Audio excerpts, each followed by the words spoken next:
Welcome back to our channel. இப்போ நம்ம என்ன பண்ண போகிறோம்னு பார்த்தீங்கன்னா, இன்றைக்கி சுண்டைக்காய் வச்சு வத்த குழம்பு எப்படி வைக்கலான்றதை பார்க்க போகிறோம். வத்த குழம்பு வைக்கிறதுக்கு தேவையான பொருட்கள் பார்த்தீங்கன்னா, நம்ம 10 பீஸ் சின்ன வெங்காயத்தை ரெண்டாக கட் பண்ணி எடுத்துருக்கோம்.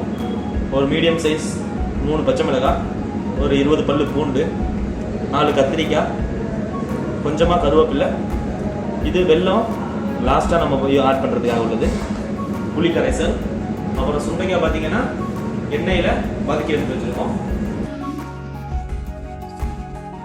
இப்போ தக்காளி நம்ம 3 சைஸ் மீடியம் சைஸ் தக்காளி அரைச்சி வச்சுருக்கோம் பேஸ்ட் மாதிரி. அதுக்கப்புறம் பார்த்தீங்கன்னா மஞ்சத்தூள் ஒரு டீஸ்பூனு, குழம்புத்தூள் 2 டீஸ்பூன் எடுத்துருக்கோம். ஓகே, இப்போ சட்டி நல்லா ஹீட் ஆயிடுச்சு. இந்த சமயத்தில் நம்ம எண்ணெயை ஊற்றிக்கலாம்.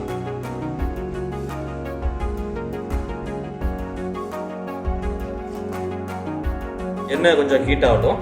இப்போ பார்த்தீங்கன்னா நம்ம 1 ஸ்பூனு கடுகு, 1 ஸ்பூன் வெந்தயம், 1 ஸ்பூன் மிளகு, 1 ஸ்பூன் ஜீரகம் எடுத்து வச்சுருக்கோம். இது எல்லாத்தையும் நம்ம இப்போ எண்ணெய் நல்லா ஹீட் ஆகிடுச்சு. இந்த டைமில் அதில் போட்டு நல்லா வதக்கிக்கலாம். ஓகே, ஃபஸ்ட்டு ஜீரகம் ஆட் பண்ணிக்கிறோம். பார்த்தீங்கன்னா தெரியும் உங்களுக்கு, எண்ணெய் நல்லா சூடாகிடுச்சு. கடுகு, வெந்தயம், மிளகு,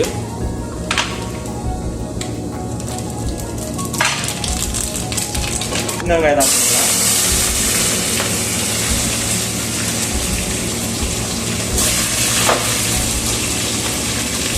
கருவேப்பிலை ஆட் பண்ணிக்கலாம்.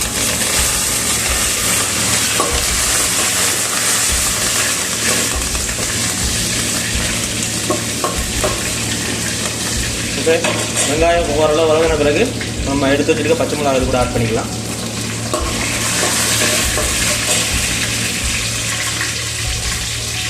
இது கூடவே பூண்டு ஆட் பண்ணிக்கலாம்.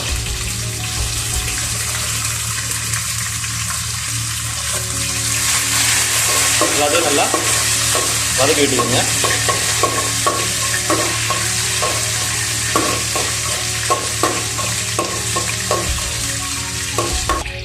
இப்போ இதுக்கு தேவையான உப்பு சேர்த்துக்கலாம். 1 ஸ்பூன் அளவுக்கு நான் கல் உப்பு எடுத்துருக்கேன். 1 ஸ்பூன் கல் உப்பு சேர்த்துக்கிட்டு மிக்ஸ் பண்ணி விட்டுருங்க. ஓகே, இந்த டைமில் பாருங்கள், நல்லா ஓரளவு வதங்கிடுச்சு. இந்த டைமில் நம்ம வெட்டி வச்சுருக்க கத்திரிக்காய் இது கூட ஆட் பண்ணிக்கலாம்.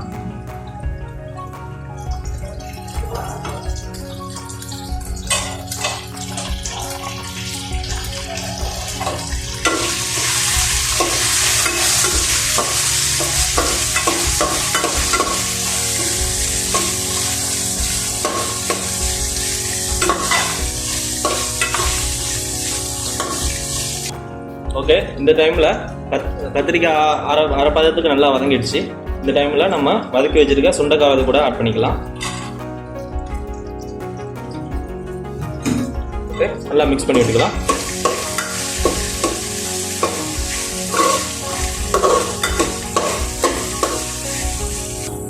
ஓகே, இப்போ நம்ம அரைச்சி வச்சுருக்க தக்காளி இது கூட ஆட் பண்ணிக்கலாம்.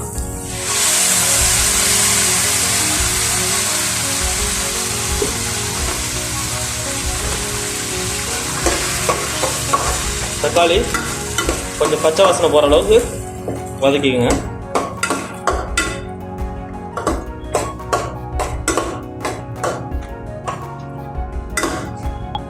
ஓகே, இப்போ பார்த்தீங்கன்னா நம்ம சேர்த்த தக்காளியோட பச்சை வாசனை போகிற அளவுக்கு வதக்கியாச்சு. இந்த டைமில் நம்ம எடுத்து வச்சுருக்க மஞ்சத்தூள் அப்புறம் குழம்புத்தூள் 2தையும் ஆட் பண்ணிக்கலாம். அது 1.5 ஸ்பூனு மஞ்சத்தூள், குழம்புத்தூள் ஒரு 2 ஸ்பூன் ஆட் பண்ணிக்கோங்க. ஓகே, ஆட் பண்ணி வச்சு நல்லா மிக்ஸ் பண்ணி விட்டுக்கலாம். ஓகே, இப்போ பார்த்தீங்கன்னா நல்லா திக் பேஸ்ட் அளவுக்கு நம்ம கிரேவி ரெடி ஆகிடுச்சு குழம்புக்குள்ளது. இந்த டைமில் நம்ம எடுத்து வச்சுருந்த புளி கரைசலை இதில் சேர்த்துக்கலாம். நான் வந்துட்டு இதுக்கு ஒரு எலுமிச்சப்பழ சைஸ் அளவு புளி ஆட் பண்ணியிருக்கேன்.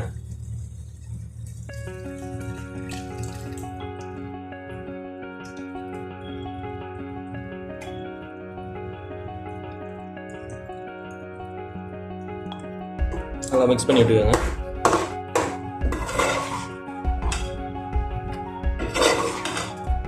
இப்போ பார்த்தீங்கன்னா குழம்பு நல்லா கொதிக்க ஆயிடுச்சு. கொதி வந்த பிறகு நம்ம கொஞ்சம் சக்கரை எடுத்து வச்சுருந்தோமே, வெல்லம், அதை இது கூட சேர்த்துக்கலாம். ஓகே, இது சேர்த்திங்கன்னா உங்களுக்கு குழம்போட டேஸ்ட்டை வேறு லெவலில் கூட்டி கொடுக்கும். ஓகே, போட்டு நல்லா மிக்ஸ் பண்ணிவிட்டு ஒரு 5 நிமிஷம் மூடி வச்சிடலாம்.